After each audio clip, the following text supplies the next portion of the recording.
अस्सलाम वालेकुम dear students, welcome to my official YouTube channel mathematics solver. आज हम एक्सरसाइज 1.2 के क्वेश्चन स्टार्ट कर रहे हैं। पिछले लेक्चर में हम जो बेसिक डेफिनेशन थी वो सारी डिस्कस कर चुके हैं। तो एक्सरसाइज 1.2 का जो क्वेश्चन नंबर 1 है उसके अंदर हमने आइडेंटिफाई करने हैं। उन्होंने हमें ए से लेके एफ तक कुछ मैट्रिसेस डिफरेंट टाइप के दिए हुए हैं। हमने आइडेंटिफाई करना कि उनमें से कौन सा यूनिट मैट्रिक्स है, कौन सा रो मैट्रिक्स है, कौन सा कॉलम मैट्रिक्स है, कौन सा नल मैट्रिक्स है। अगर हम देखते हैं तो ए जो है मैट्रिक्स है उसमें चूंकि तमाम एलिमेंट्स जीरो हैं, इसी तरह ई मैट्रिक्स है उसमें भी सारे एलिमेंट्स जीरो हैं। ऑर्डर जो मर्जी हो लेकिन तमाम एलिमेंट्स अगर किसी मैट्रिक्स के अंदर जीरो होंगे तो उसका नाम होगा नल मैट्रिक्स। तो हमने इसको आइडेंटिफाई कर लिया कि ए और ई हमारे नल मैट्रिक्स हैं। इसी तरह जो बी मैट्रिक्स है उसके अंदर अगर हम देखें तो ओनली वन रो है, तो ऐसा मैट्रिक्स जिसके अंदर सिर्फ एक ही रो हो उसको हम रो मैट्रिक्स कहते हैं। अब बारी आती है सी और एफ की। इन दोनों को अगर हम देखेंगे इन दोनों में एक ही कॉलम है। अगर किसी मैट्रिक्स के अंदर सिर्फ एक ही कॉलम हो तो उसको हम कॉलम मैट्रिक्स कहेंगे। और जो हमारा डी मैट्रिक्स है वो यूनिट मैट्रिक्स की डेफिनेशन को फुलफिल कर रहा है कि उसमें डायगोनल के एलिमेंट्स जो है वो 1 1 है और नॉन डायगोनल एलिमेंट्स सारे जीरो हैं। ऐसा मैट्रिक्स जिसके डायगोनल एलिमेंट्स 1 हों और नॉन डायगोनल जो है वो सारे जीरो हों तो उसको यूनिट मैट्रिक्स कहते हैं। तो इस तरह ये जो डी मैट्रिक्स होगा वो आपका यूनिट मैट्रिक्स होगा। ये हमारा क्वेश्चन नंबर 1 कंप्लीट हो गया। अच्छा तो स्टूडेंट्स अब हम नेक्स्ट क्वेश्चन स्टार्ट करते हैं। Question number 2। क्वेश्चन नंबर 2 की रिक्वायरमेंट है कि इसके अंदर आपने आइडेंटिफाई करना है कि कौन सा मैट्रिक्स स्क्वायर है, कौन सा रेक्टेंगुलर है, कौन से रो मैट्रिक्स है, कौन से कॉलम मैट्रिक्स है और कौन से आइडेंटिटी या नल मैट्रिक्स है। तो स्टार्ट करते हैं। इसमें जो सबसे पहला जो मैट्रिक्स है ना उसके अंदर अगर हम देखेंगे कि 2 रोज हैं और इसमें 3 कॉलम्स हैं। इसका मतलब है इसमें नंबर ऑफ रोज और नंबर ऑफ कॉलम इक्वल नहीं है। अगर किसी मैट्रिक्स में नंबर ऑफ रोज और नंबर ऑफ कॉलम इक्वल ना हो तो उसको हम कहते हैं रेक्टेंगुलर मैट्रिक्स। इसी तरह जो सेकंड मैट्रिक्स है 3 0 1 उसके अंदर सिर्फ एक ही कॉलम है, इसलिए इसका नाम होगा कॉलम मैट्रिक्स। अब जो थर्ड पार्ट है उसके अंदर 6 -4 3 -2 है। तो इस मैट्रिक्स के अंदर 2 रोज हैं और 2 कॉलम्स हैं। इसके अंदर नंबर ऑफ रोज और नंबर ऑफ कॉलम सेम है तो इसलिए इसका नाम होगा स्क्वायर मैट्रिक्स। नेक्स्ट जो है फोर्थ पार्ट उसके अंदर मैट्रिक्स आपको दिए गए 1 0 0 1। तो ये क्वेश्चन हम पिछले क्वेश्चन में भी ये पार्ट इसी तरह एक मैट्रिक्स था। इसको हम आइडेंटिटी मैट्रिक्स कहते हैं जिसके अंदर सिर्फ डायगोनल एलिमेंट्स हों और वो 1 1 हों और नॉन डायगोनल एलिमेंट्स 0 हों। अब जो फिफ्थ पार्ट है उसके अंदर अगर हम देखते हैं तो 3 रोज हैं और 2 कॉलम्स हैं। तो इसके अंदर भी नंबर ऑफ रोज और नंबर ऑफ कॉलम इक्वल नहीं है तो इसलिए इसका नाम होगा रेक्टेंगुलर मैट्रिक्स। क्योंकि रेक्टेंगुलर मैट्रिक्स की डेफिनेशन हमने पढ़ी है कि उसके अंदर नंबर ऑफ रोज और नंबर ऑफ कॉलम सेम नहीं होते। और 6 पार्ट के अंदर एक ही रो है 3 10 -1, सिर्फ एक ही रो है तो इसका नाम होगा रो मैट्रिक्स। इसी तरह 7th पार्ट में 1 0 0 तो एक ही कॉलम है तो इसका नाम होगा कॉलम मैट्रिक्स। अब आगे बड़ी स्क्वायर मैट्रिक्स की जो 8th पार्ट है उसके अंदर भी देखें 3 रोज हैं और 3 कॉलम्स हैं। नंबर ऑफ कॉलम्स और नंबर ऑफ रोज चूंकि सेम है यानी ऑर्डर इसका है 3/3, इसलिए इसका नाम है स्क्वायर मैट्रिक्स। और जो लास्ट हमारा 9th पार्ट है उसके अंदर तमाम एलिमेंट 0 हैं तो ये सेटिस्फाई कर रहा है नल मैट्रिक्स की डेफिनेशन को। तो नल मैट्रिक्स एक ऐसा मैट्रिक्स होता है जिसके अंदर तमाम एलिमेंट्स 0 हों। तो जो 9th पार्ट होगा वो हमारा नल मैट्रिक्स होगा। तो ये हमारा क्वेश्चन नंबर 2 भी कंप्लीट हो गया। अच्छा तो स्टूडेंट्स अब हम क्वेश्चन नंबर 3 स्टार्ट करते हैं। क्वेश्चन नंबर 3 के अंदर हमने आइडेंटिफाई करना है डायगोनल, स्केलर और आइडेंटिटी मैट्रिक्स का। तो बस 3 कैटेगरीज के अंदर हमने तमाम गिवन मैट्रिक्स को क्लासीफाई करना है। तो जो पहला मैट्रिक्स है उसके अंदर डायगोनल एलिमेंट्स सेम है और नॉन डायगोनल एलिमेंट्स 0 है। तो ये स्केलर मैट्रिक्स की डेफिनेशन को फुलफिल कर रहा है। तो ए मैट्रिक्स जो होगा वो स्केलर होगा। स्केलर के लिए कंडीशन है कि जो डायगोनल के एलिमेंट्स हैं वो सेम होने चाहिए, जिस तरह के 4 4 है। जो बी मैट्रिक्स है वो डायगोनल मैट्रिक्स की डेफिनेशन को फुलफिल कर रहा है कि उसमें डायगोनल के अलावा तमाम एलिमेंट 0 हैं, यानी डायगोनल एलिमेंट्स 2 और -1, नॉन डायगोनल एलिमेंट्स 0 है। तो ये सिर्फ डायगोनल मैट्रिक्स होगा। आइडेंटिटी मैट्रिक्स होगा जी सी पार्ट, क्योंकि वो 1 0 0 1 ये आइडेंटिटी मैट्रिक्स की डेफिनेशन को फुलफिल कर रहा है कि जिसके डायगोनल एलिमेंट्स 1 1 हो और नॉन डायगोनल 0 है। अब डी पार्ट जो है वो उसमें 3 0 0 0 है। तो अगर हम डायगोनल के अकॉर्डिंगली देखेंगे तो इसका जो डायगोनल है वो नॉन 0 है 3 की वजह से। तो डायगोनल में एक 0 की गुंजाइश हो सकती है, सारे 0 नहीं होने चाहिए। तो डायगोनल में 3 इसके अंदर मौजूद है, इसलिए ये डायगोनल मैट्रिक्स होगा क्योंकि इसके नॉन डायगोनल एलिमेंट्स 0 हैं और डायगोनल नॉन 0 है। ई पार्ट को देखते हैं 5 -3 0 0 1 1। तो इसको थोड़ा सिंप्लीफाई कर लेते हैं। 5 -3 2 होगा, 0 0 अपनी जगह पे एज इट इज आ जाएंगे, 1 + 1 पे 2 होगा। अब देखें तो ये स्केलर मैट्रिक्स की डेफिनेशन को फुलफिल कर रहा है कि इसके डायगोनल के एलिमेंट सेम है, 2 2 है। तो ये हमारा ई पार्ट जो है वो स्केलर मैट्रिक्स होगा, जिस तरह कि ए भी स्केलर है और ई भी स्केलर है। अब ये हमारा क्वेश्चन नंबर 3 भी कंप्लीट हो गया। अच्छा स्टूडेंट्स, अब हम क्वेश्चन नंबर 4 स्टार्ट करते हैं। क्वेश्चन नंबर 4 की रिक्वायरमेंट है find the negative of matrices A B C D and E. जो आपको गिवन मैट्रिक्स देंगे उनका आपने नेगेटिव मैट्रिक्स फाइंड आउट करना है। तो हम नेगेटिव मैट्रिक्स की डेफिनेशन पढ़ चुके हैं। उसके अंदर हम क्या करते हैं कि जो भी आपको मैट्रिक्स गिवन होता है हम उसके ना एलिमेंट्स के साइन चेंज कर देते हैं।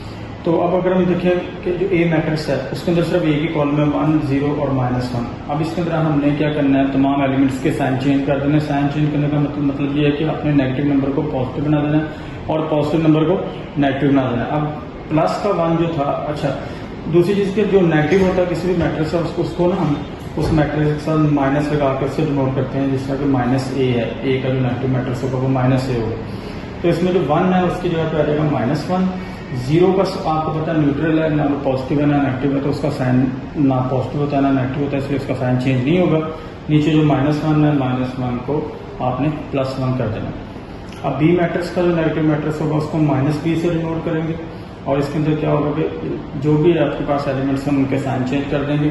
तो 3 पॉजिटिव नंबर को -3 बन जाएगा, -1 की जगह पे +1 आ जाएगा, 2 की जगह पे -2 आ जाएगा, 1 की जगह पे -1 आ जाएगा।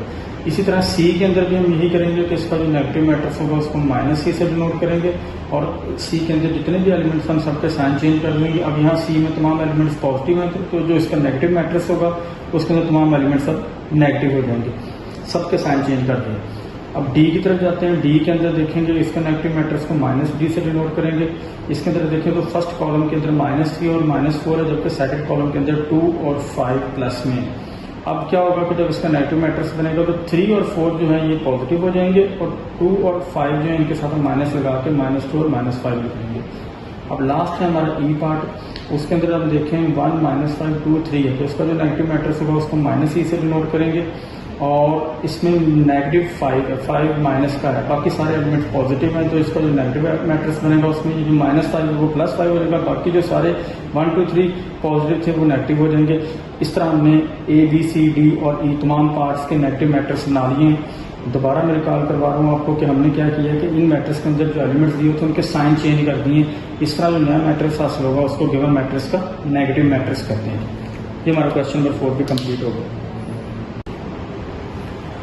अच्छा तो स्टूडेंट्स, अब हम क्वेश्चन नंबर 5 स्टार्ट करते हैं। क्वेश्चन नंबर 5 की रिक्वायरमेंट है find the transpose of each of the following matrices. हमें ए बी सी डी ई और एफ ये 6 मैट्रिसेस दिए गए हैं, हमने इनका ट्रांसपोज फाइंड आउट करना है। तो ट्रांसपोज की डेफिनेशन में आपको रिकॉल करवाता चलूँ कि ट्रांसपोज के अंदर हम क्या करते हैं, रोज और कॉलम्स को इंटरचेंज कर देते हैं।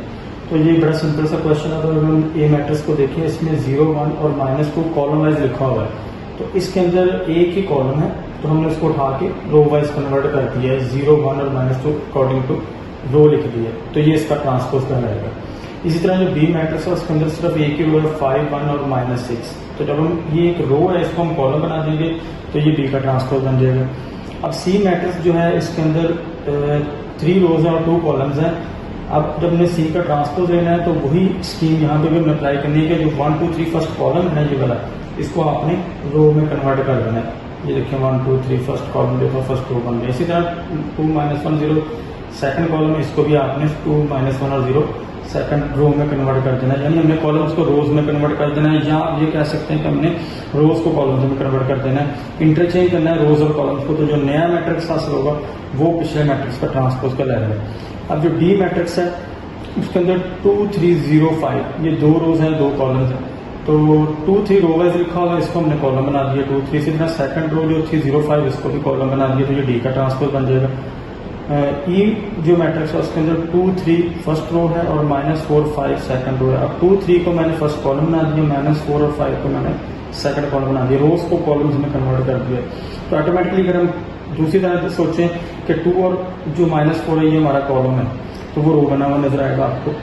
यही पैटर्न हम एफ के ऊपर अप्लाई करते हैं। 1 2 3 4 है, इसमें 1 2 रो है उसको आपने कॉलम वाइज लिख दिया, 3 4 सेकंड रो है उसको भी हमने कॉलम वाइज लिख दिया। तो इन सारे मैट्रिसेस के अंदर हमने क्या किया है कि रोज और कॉलम्स को हमने इंटरचेंज कर दिया। तो ऐसा मैट्रिक्स जो गिवन मैट्रिक्स के रोज और कॉलम्स को इंटरचेंज करने से हासिल होता है उसको हम गिवन मैट्रिक्स का ट्रांसपोज करते हैं। अच्छा तो स्टूडेंट्स, अब हम क्वेश्चन नंबर 6 स्टार्ट करते हैं। ये लास्ट क्वेश्चन है, इसके अंदर हमने वेरीफाई करना है कि अगर आपको कोई मैट्रिक्स ए दिया गया उसका आप ट्रांसपोज लेते हैं कि जो आंसर आता है उसको अगेन ट्रांसपोज लेते हैं तो आप दोबारा ए पे पहुंच जाएंगे। तो क्वेश्चन स्टार्ट करते हैं। ए हमें दिया गया 1 2 0 1, ये आपकी रो 1 है और ये आपकी रो 2 है। हम क्या करेंगे, 1 और 2 को कॉलम वाइज लिख देंगे, यही ट्रांसपोज की रिक्वायरमेंट होती है। तो 0 1 जो सेकंड रो है इसको भी हमने कॉलम वाइज लिख दिया। अब ये ट्रांसपोज का आपके पास आंसर आ गया जी। अब हम इस ट्रांसपोज का अगेन ट्रांसपोज अप्लाई इसके ऊपर करते हैं। तो 1 2 2 जो कॉलम वाइज लिखा हुआ था इसको मैं रो वाइज लिख रहा हूँ, 0 1 जो कॉलम था उसको भी मैंने रो वाइज लिख दिया।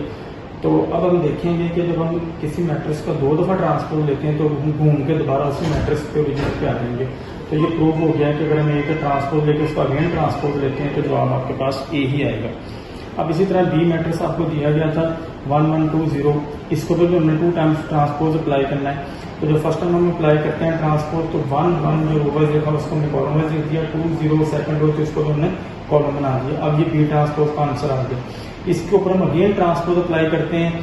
तो 1 2 जो रो है उसको हमने कॉलम वाइज लिख दिया, फिर इसी तरह 1 0 रो को कॉलम वाइज लिख दिया है। तो दोबारा हम देखेंगे कि जो 2 टाइम्स ट्रांसपोज अप्लाई करने के बाद जो मैट्रिक्स हासिल हुआ है वो वही मैट्रिक्स है जो गिवन मैट्रिक्स बी है। तो यहाँ से ये चीज भी प्रूव हो जाती है कि बी को अगर हम ट्रांसपोज लें और जो आंसर है उसका फिर हम ट्रांसपोज लें तो आप दोबारा बी के